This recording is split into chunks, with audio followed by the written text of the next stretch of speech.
Good news, Google finally listened. The squeaky wheel finally got the grease. If you were like me, you've been trying to post the same assignment to multiple classrooms ahead of time, so you need to schedule it. There was no way to do that. You could only schedule one at a time. Then you had to go to your other class and bring it in, which was annoying. They finally enabled us to do that. So let me show you quickly how it's done.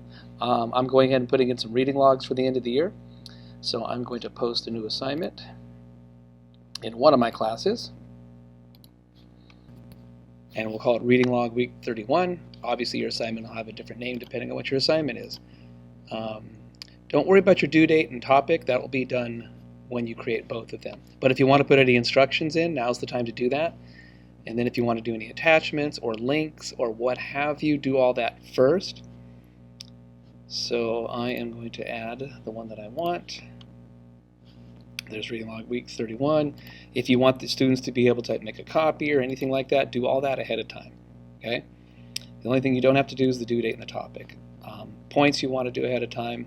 Then, before you go to schedule, because if I go to schedule now, it's only going to allow me to schedule it to this class. So what you need to do is go to your list of classes and select all the classes you want to schedule this assignment for. And I want to schedule it for my 2 English classes. Now I go to schedule. Look at this. Isn't this awesome? I'm sorry if this is like exciting to me, but it is. I've been waiting a long time.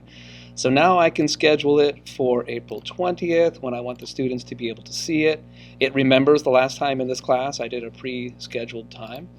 For my other class, same time, or same day, but this class is later in the day and it's not going to publish until 11 a.m. See that? Isn't that fancy? It always remembers. You probably know that if you've been scheduling things.